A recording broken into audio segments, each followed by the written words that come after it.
Hi friends, this is Vincent. நம்ம சேனலுக்கு உங்களை அன்புடன் வரவேற்கிறேன். நம்ம சேனல் வந்து பார்த்தீங்கன்னா, உங்களோட கெரியரை செட் பண்ணுறதுக்காக 11க்காக நிறைய இம்பார்ட்டன்ட் கொஸ்டின்ஸ் நம்ம சேனல் அப்லோட் பண்ணியிருக்கோம். நம்ம சேனல் இன்னும் சப்ஸ்கிரைப் பண்ணால் பார்த்துட்டீங்கன்னா சப்ஸ்கிரைப் பண்ணுங்கள். ஏன்னா 12க்கும் நம்ம சேனல் வந்து உங்களுக்கு ரொம்பவே யூஸ்ஃபுல்லாக இருக்கும். நீங்கள் மறக்காம நம்ம சேனலோட வாட்ஸ்அப் குரூப்பில் ஜாயின் பண்ணுங்க.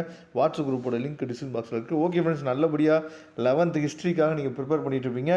இந்த நேரத்தில் இந்த வீடியோ வந்து கண்டிப்பாக உங்களுக்கு ரொம்பவே ஹெல்ப்ஃபுல்லாக இருக்கும். அதாவது கடைசியாக நடந்து முடிஞ்ச சப்ளிமெண்ட்ரி எக்ஸாமினேஷனோட கொஸ்டின் பேப்பர் தான் நாம் இப்போ ரிவைஸ் பண்ண போகிறோம். சரியா? அதாவது 2024 ஜூனில் நடந்த கொஸ்டின். எதுக்காக இந்த கொஸ்டின் பேப்பர் நம்ம ரிவைஸ் பண்ணுறோம் அப்படின்னா, இந்த கொஸ்டின் பேப்பர்ஸ் நீங்கள் அதிகமாக பார்த்துருக்க மாட்டீங்க. நமக்கு மார்ச் மாதம் நடந்த கொஸ்டின் பேப்பர் வந்து உங்கள் கையில் கிடைக்கும். ஆனால் இந்த சப்ளிமெண்ட்ரி எக்ஸாமினேஷனோட கொஸ்டின் பேப்பர் வந்து உங்களுக்கு கையில் கிடைக்கிறது ரொம்ப ரேர். சரியா? அதனால் ஒன் வேர்ட்ஸோடைய ஆன்சர்ஸ் வந்து தெரியுதா இல்லையா அப்படிங்கிறத ஒன்ஸ் நீங்கள் வெரிஃபை பண்ணிக்கங்க. சரியா? ஏன்னா மண்டே நம்ம எக்ஸாம் எழுத போகிறோம். இந்த எக்ஸாமுக்கு இந்த கொஸ்டின் பேப்பர்ஸில் வந்து என்னாச்சு பார்த்தீங்கன்னா நிறையா கொஸ்டின்ஸ் வந்து வரலாம். அதனால் ஒன் வேர்ட்ஸ் நம்ம பார்த்துட்டு அதுக்கப்புறம் 2 மார்க் தனியாக, 3 மார்க் தனியாக, 5 மார்க்ஸ் தனியாக நம்ம சூப்பராக என்னாச்சு பார்த்தீங்கன்னா இந்த பேப்பரை நம்ம அனலைஸ் பண்ணிடலாம். அதுக்கு முன்னாடி ஒன் வேர்ட்ஸோட ஆன்சர்ஸ் வந்து உங்களுக்கு தெரியுதாங்கிறத பாருங்கள். புக் பேக் ஒன் வேர்ட்ஸ் வந்து கேட்டிருக்காங்க. சரியா? புக் பேக் ஒன் வேர்ட்ஸை நம்ம என்ன பண்ணுறாங்கன்னு சொல்லி பார்த்தீங்கன்னா, எப்பயுமே நம்ம சேனலோட சப்ஸ்கிரைபர் வந்து ரொம்ப தெளிவாக நீங்கள் ப்ரிப்பேர் பண்ணணும். ஏன்னா புக் பேக்கோட ஒன் வேர்ட்ஸில் அப்படியே ஆப்ஷன்ஸை என்ன பண்ணுறான்னு சொல்லி பார்த்தா சஃபில் பண்ணி தான் நமக்கு ஒன் வேர்ட்ஸ்க்கு நமக்கு என்ன சொல்லி பார்த்தீங்கன்னா பப்ளிக் எக்ஸாமில் நமக்கு கொடுப்பாங்க. சரியா?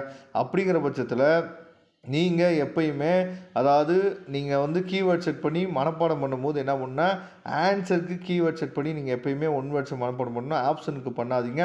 ஆப்ஷனுக்கு பண்ணிங்க அப்படின்னா பப்ளிக் எக்ஸாமில் மேக்ஸிமம் நமக்கு வந்து புக் பேக்கில் இருக்க ஒன் வேர்டு கேட்கும்போது ஆப்ஷன்ஸை சஃபில் பண்ணி கொடுத்துட்றாங்க. சரியா?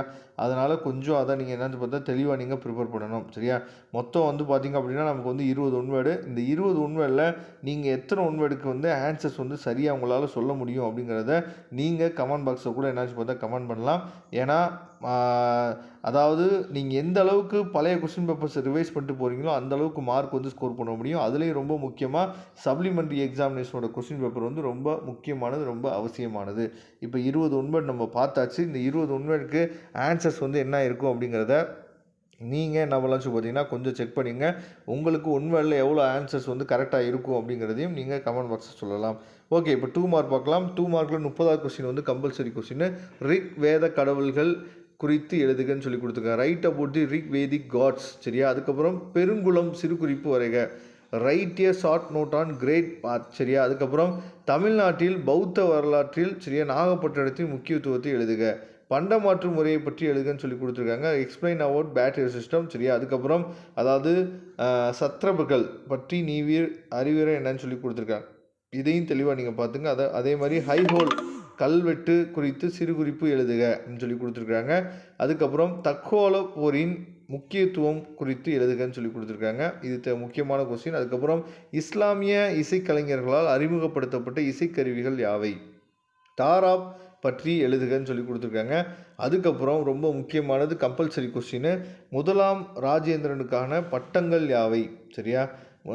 கம்பல்சரி 2 மார்க்கில் கேட்டிருக்காங்க. நெக்ஸ்ட் 3 மார்க் கொஸ்டின்ஸ் பார்க்கலாம். இந்த 3 மார்க் கொஸ்டினில் 40th கொஸ்டின் வந்து பார்த்திங்கன்னா கம்பல்சரி கொஸ்டின். சரியா? அதை தெளிவாக பார்த்துங்க. ஹரப்பா பொருளாதாரத்துக்கு பங்களித்த கைவினை தயாரிப்பு குறித்து எழுதுக. ரிக்வேத சமூக பிரிவுகளை கோடிட்டு காட்டுகன்னு சொல்லி கொடுத்துருக்காங்க. நெக்ஸ்ட்டு பரிமாற்றத்துக்கான ஒரு ஊடகமான பணத்தின் முக்கியத்துவத்தை விவரிக்கவும். மௌரியர் காலத்தில் பரந்த அளவில் நடந்த ஆடை வணிகம் பற்றி விவரி. குப்தர் காலத்தில் சமண இலக்கியம் வளர்ந்தது குறித்து விவரிக்கவும். புகழ்பெற்ற சைவ முனைவர்கள் யார்? 3ஆம் பானிபட் போரின் விளைவுகளை குறிப்பிடுக. இரட்டை ஆட்சி முறை பற்றி குறிப்பு வரைக. சரியா? Dual system. அதுக்கப்புறம் சோழர் காலத்தை சேர்ந்த கல்வி நிறுவனங்களை குறிப்பிடுக.